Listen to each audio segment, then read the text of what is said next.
ലോക ഭൂപടത്തിൽ ഇന്ന് ഏറ്റവും ഡേഞ്ചറസ് പോയിന്റിലാണ് മിഡിൽ ഈസ്റ്റ് നിൽക്കുന്നത്. ഒരു വശത്ത് ഇസ്രായേലും അമേരിക്കയും, മറുവശത്ത് ഇറാനും. പതിറ്റാണ്ടുകളായി തുടരുന്ന ഈ ശത്രുത ഇപ്പോൾ ഒരു ഡയറക്റ്റ് വാറിലേക്ക് മാറിയിരിക്കുകയാണ്. എങ്ങനെയാണ് ഒരിക്കൽ ക്ലോസ് ഫ്രണ്ട്സ് ആയിരുന്ന ഇറാനും ഇസ്രായേലും ഇത്ര വലിയ എനിമീസ് ആയത്? എന്താണ് ഈ കോൺഫ്ലിക്റ്റിന് പിന്നിലെ റിയൽ റീസൺ?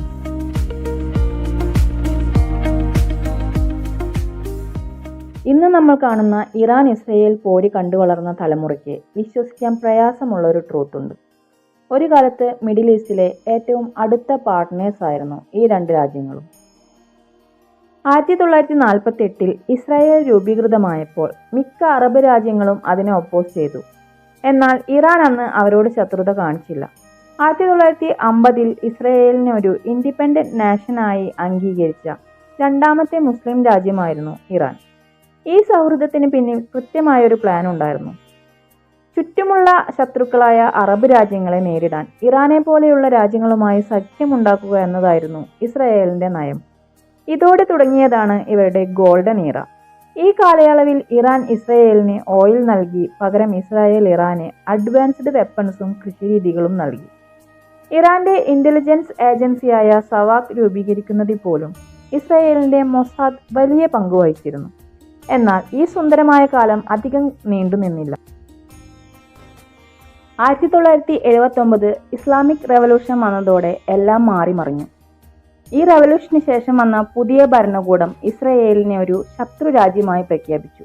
അതോടെ ആരംഭിച്ചതാണ് ഇന്നും തുടരുന്ന ഈ ഐഡിയോളജിക്കൽ വാർ. ഇസ്രായേലിനെ ഭൂപടത്തിൽ നിന്ന് തുടച്ചു നീക്കുക എന്നത് ഇറാന്റെ മെയിൻ ഗോളായി മാറി. മറുവശത്ത് ഇറാൻ ഒരു ന്യൂക്ലിയർ പവർ ആകുന്നത് തങ്ങളുടെ എക്സിസ്റ്റൻസിന് തന്നെ ഭീഷണിയാണെന്ന് ഇസ്രായേലും തിരിച്ചറിഞ്ഞു. നേരിട്ട് ഒരു യുദ്ധം ചെയ്താൽ അത് വലിയ ഡിസ്ട്രാക്ഷൻ ഉണ്ടാക്കുമെന്ന് ഇരുവർക്കും അറിയാം. അതുകൊണ്ട് കഴിഞ്ഞ 40 വർഷമായി അവർ ഒരു ഷാഡോ വാർ കളിക്കുകയാണ്. ഇതിന്റെ ഭാഗമായിട്ടാണ് ആക്സിസ് ഓഫ് റെസിസ്റ്റൻസ് രൂപപ്പെട്ടത്. ഇസ്രായേലിനെ വളയാൻ ഇറാൻ രൂപീകരിച്ച ഒരു അലയൻസ് ആണിത്. ഹിസ്ബുള്ള, ഹമാസ്, ഹൂതികൾ തുടങ്ങിയ ഗ്രൂപ്പുകൾക്ക് ഇറാൻ ഫണ്ടിങ്ങും ട്രെയിനിങ്ങും നൽകിയിരുന്നു. ഇതിൽ ഹെസ്ബുള്ള ആണ് ഇറാന്റെ ഏറ്റവും വലിയ പവർ.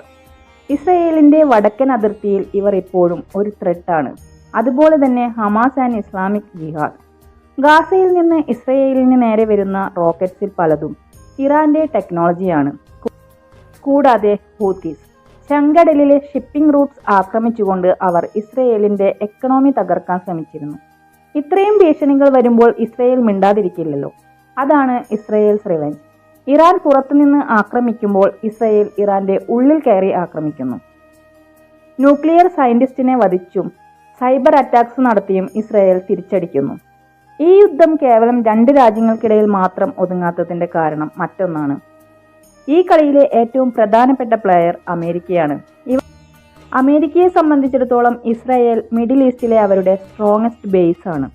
വർഷം തോറും ബില്യൺ കണക്കിന് ഡോളറിന്റെ മിലിറ്ററി എയ്ഡ് അമേരിക്ക നൽകുന്നു. അതേസമയം ഇറാനെതിരെ അമേരിക്ക സാങ്ഷൻസ് എന്ന ആയുധമാണ് ഉപയോഗിക്കുന്നത്. ഇറാനെ സാമ്പത്തികമായി തളർത്താൻ അമേരിക്ക കർക്കശമായ സാങ്ഷൻസ് ഏർപ്പെടുത്തിയിട്ടുണ്ട്.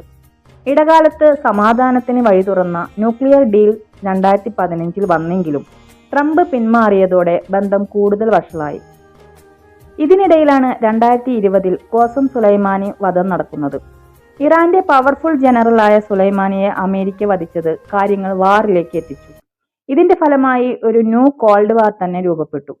ഇപ്പോൾ ഇറാൻ റഷ്യയുമായും ചൈനയുമായും അടുക്കുന്നത് അമേരിക്കയ്ക്ക് വലിയ ഹെഡേക്ക് ഉണ്ടാകുന്നുണ്ട്.